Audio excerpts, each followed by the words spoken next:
De olho na lição é o nosso super resumão da Escola Sabatina Jovem. O conteúdo dessa semana, mais uma vez, chamou-nos a atenção e nos trouxe respostas importantes a muitos dos questionamentos que andavam circulando por aí, batendo a porta da nossa mente e até tirando um pouco o nosso sono. Se liga só, falamos nesta semana sobre morte, sobre juízo e também sobre ressurreição. 3 assuntos importantíssimos e olha que tem sido utilizado muito aí fora para a construção de verdadeiras heresias. Mas você que é jovem, esperto, está ligado na lição da Escola Sabatina, vai derrubar tudo isso pelo conteúdo claríssimo da Palavra de Deus. Falando sobre morte, a gente entende o que acontece quando a gente morre, uma vez que compreendemos o que ocorreu quando a gente veio à vida. Ou seja, já que a morte é o contrário da vida, se eu compreendo a origem, a vinda e a existência, consequentemente, eu vou entender o que acontece com o homem quando ele morre. O vislumbre bíblico é claro. O pó da terra, somado ao fôlego de vida, que é igual ao espírito, trouxe o ser humano à existência e este foi denominado de alma vivente. Ou seja, eu sou uma alma vivente, resultado da junção de 2 ingredientes, pó da terra e fôlego de vida, que também é chamado de espírito. Fôlego da vida, mesma coisa que espírito. Juntou com o pó da terra, eu vim à existência, eu sou uma alma vivente, você também. Combinado assim? Informações obtidas a partir do livro do Gênesis. Muito bem, a morte é o contrário disso. Se para que eu me tornasse alma vivente, 2 ingredientes precisaram se unir, pó da terra, fôlego de vida, que é espírito, para que ocorra a morte, basta esses ingredientes se separarem para que a alma vivente deixe de existir. Ou seja, Eclesiastes me informa que o pó volta à terra como era e o espírito, o fôlego de vida, volta a Deus que o deu. Isso aí é só para refrescar sua memória, porque eu sei que você já sabe esse assunto de cor e salteado, porque estamos batendo nessa tecla desde a primeira semana deste último trimestre de 2022. Pois bem, você, para ficar mais esperto do que você já é, raciocine na seguinte direção. Você sabe que quando viemos à existência, o nosso cérebro, um órgão importantíssimo, ele começa a armazenar informações. Ele, na verdade, controla todo o corpo, todo o ser vivo, mas ele é o responsável pelo armazenamento das informações. E isso, é claro, que poderia até ser comparado como um HD. Já viu o HD do computador? A memória do computador que vai armazenando tudo ali? Então, encare o cérebro sob tal perspectiva.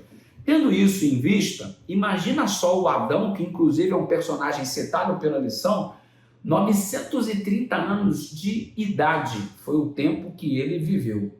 Pouco tempo? Muito tempo? Se comparado à realidade presente, muito tempo.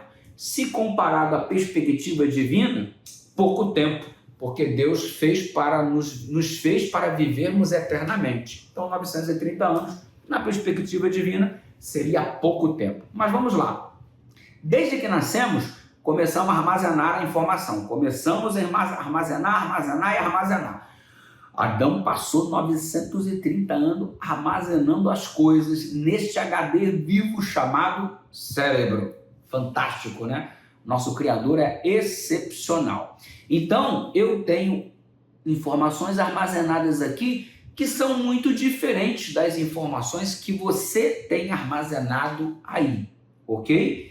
Além disso, o nosso caráter também está instalado aqui. São as nossas decisões que tomamos em relação às informações que temos e tais decisões constroem o nosso caráter.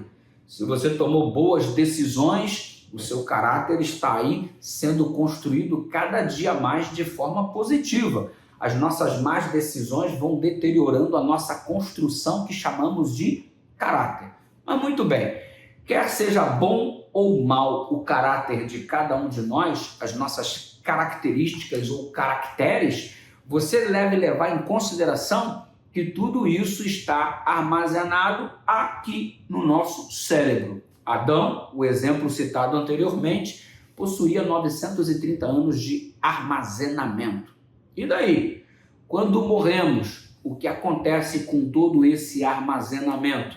O que acontece com o nosso caráter, melhor dizendo? O que acontece com o ser humano que é você? Se eu destruo o computador, a memória se vai. Se eu sou destruído, minha memória desapareceu para sempre? Será? É uma boa pergunta que a lição nos faz e, obviamente, nós não ficamos sem respostas. Antes, porém, nós trabalhamos na questão que a lição expôs acerca de conteúdos existentes no céu sobre mim e sobre você. A Bíblia diz que são livros. Obviamente, nesta ocasião em que ela foi escrita, este era o melhor tipo de registro que, na sua época, se evidenciava.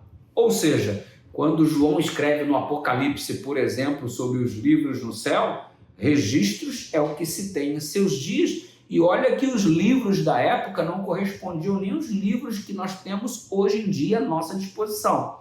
Porque os livros como nós temos em formato de papel e aquela coisa toda, na época do João não existia. Afinal de contas, ele utilizava papiros, pergaminhos, enfim. Observe que era um material escrito sobre um couro de um animal novo, abatido com este propósito, para que sua pele fosse utilizada como um pergaminho, ok? Que tem a sua origem lá na cidade de Pérgamo, razão pela qual se chama pergaminho. Detalhes à parte, hoje, além de livros, nós temos nuvens de armazenamento de informações. Nós temos um HD, que há pouco tempo atrás, na verdade, era tudo armazenado também em disquete. Hoje você tem pendrive, hoje você tem HD, hoje você tem uma memória, hoje você tem uma nuvem, enfim, as coisas vão se desdobrando cada vez de maneira mais tecnológica, mais avançada, mais moderna. Que tipo de registro no céu existe? Não sei, mas o fato é que existem registros, ok? Na época chamado de livros, hoje não sei como são, mas vamos colocar apenas como registros, livros que sejam, mas o fato é que o mais importante é termos a consciência de que os registros estão lá. Estes registros acerca da minha vida e da sua vida funcionam como a nossa memória, funcionam como o atestado de quem nós somos ou o que fomos em nossa trajetória quando aqui estivemos a passar, ok? Então você tem um registro lá, eu tenho um registro lá. A Bíblia diz que nós estamos sendo submetidos a um juízo, ok? Um juízo pré-advento ou um juízo investigativo. Quando Jesus voltar, os justos que estão mortos ressuscitarão. E quando nós ressuscitarmos, teremos uma memória? Nos lembraremos de tudo que aconteceu? Tudo que arquivado foi quando aqui passamos, voltará à tona novamente? Ellen White nos dá essa resposta. Olha só que texto interessante no livro Visões para o Céu, na página 40. Ela diz assim, exatamente assim: nossa identidade pessoal, olha que legal, nossa identidade pessoal é preservada na ressurreição. Se bem que não as mesmas partículas de matéria ou substância material que foram para a sepultura, não necessariamente as mesmas partículas que compõem o nosso corpo, ok? Mas nós voltaremos à vida se estivermos na condição de justos mortos por ocasião da vinda de Jesus. E ela diz assim: as maravilhosas obras de Deus são um mistério para o ser humano. O espírito, o caráter humano volta a Deus para ser preservado. Na ressurreição, toda pessoa terá seu próprio caráter, ou seja, este espírito chamado de fôlego de vida que se juntou ao pó da terra para me trazer a origem como alma vivente, esse espírito, ele traz consigo esta força para viver este pouquinho de Deus em mim, já que Deus é a vida. Ele traz estas minhas informações este conteúdo de caráter que é meu. Então, o salvo ressuscita, não com as mesmas partículas que quando morreu, mas este corpo vai ser incorruptível, ou seja, um material muito melhor do que anteriormente utilizado como matéria-prima. Mas esse fôlego de vida, este espírito, ele me traz à tona todas as informações que eu tinha, como se fossem guardadas numa espécie de HD, como se fossem preservadas numa espécie de backup. Olha só que coisa interessante. E aí você percebe que este fôlego de vida, na verdade, também é o seu registro, são suas informações. Isso não é um negócio legal? Aí imagina agora o Adão que eu citei inicialmente, 930 anos de armazenamento, e isso vem tudo à tona, o caráter de Adão, suas informações e tudo mais preservadas, não necessariamente suas partículas, suas moléculas quando ele ressuscita, mas as informações registradas, isso tudo a Bíblia denomina de espírito. Você pode até ter uma noção a respeito disso, né? Com uma declaração, por exemplo, de Jó, lá no capítulo 19, no verso 26 e 27, você tem um certo vislumbre disso daí. É verdade que Deus vai restaurar o fôlego de vida, mas com ele também vai restaurar todo o registro e o caráter da vida. A gente pode ter uma compreensão a partir do texto de Jó 19, verso 26 e verso 27. Isso não é legal? Agora note, você já sabe que todos nós estamos passando por esse processo de julgamento. É o juízo pré-advento. Porque quando Cristo volta, os mortos em Cristo, os justos ressuscitam. Bom, se eles vão ressuscitar, é porque já foram caracterizados como justos. Se foram caracterizados como justos, é sinal que houve um julgamento. Senão, eles não ressuscitariam como justos que são, porque houve uma determinação anteriormente para declarar-nos justos. Isso foi um julgamento antes da volta de Jesus. Porque no momento em que ele vem, os justos ressuscitam, é sinal que já foi separado quem é justo de quem não é. Beleza? Então, neste processo, você sabe que nós somos salvos pela graça, mas somos julgados pelas obras. Isso não é um contrassenso, pastor Dudu? Isso não é um negócio contraditório? Se eu sou salvo pela graça, por que sou julgado pelas obras? É simples, meu amigo.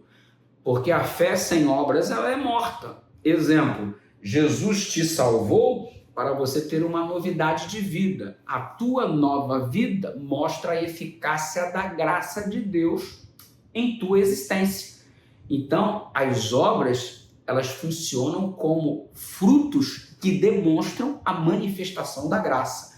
Se a graça de Deus é uma realidade na sua vida, os frutos funcionam como a consequência da presença da graça de Deus que alcançou seu coração e transformou você. E isso é muito válido lembrar, e a lição nos deu este vislumbre aí. Beleza? Então as lições tecnológicas estão aí à nossa disposição, esse critério de armazenamento moderno que nós temos em HD, pendrive, backup, nuvem, iCloud, tudo isso então pode nos ajudar a entender que esse espírito, esse fôlego de vida que volta ao pó da terra, não necessariamente as mesmas moléculas, vai trazer-nos de volta ao caráter que nós temos, e óbvio que nós esperamos que este caráter seja exatamente o caráter que revela a manifestação da graça de Deus na nossa vida, inclusive através das obras.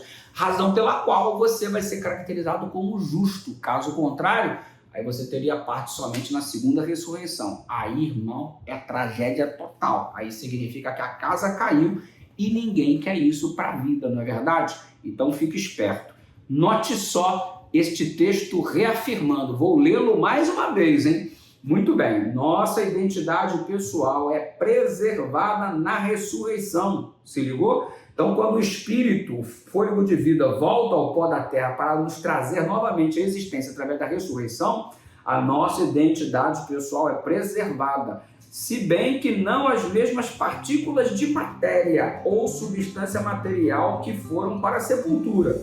As maravilhosas obras de Deus são um mistério para o ser humano. O espírito, o caráter humano, volta a Deus para ser preservado. Na ressurreição, toda pessoa terá seu próprio caráter. Deus, em seu devido tempo, despertará os mortos dando novamente o fôlego de vida, ordenando que os ossos secos vivam. Legal, né? Deus é um Deus tremendo, é extraordinário. Então, deixa a graça de Deus se manifestar na sua vida, que isso seja revelado através dos frutos como consequência da presença de Deus que transformou o seu ser, e que este caráter seja de fato o que esteja registrado, o caráter segundo o coração de Deus esteja registrado lá nos livros do céu. Se são livros, nuvem, HD, pendrive, não sei, mas o registro existe, e que seu registro seja top, reflexo da vontade e da ação de Deus na sua vida, em nome de Jesus.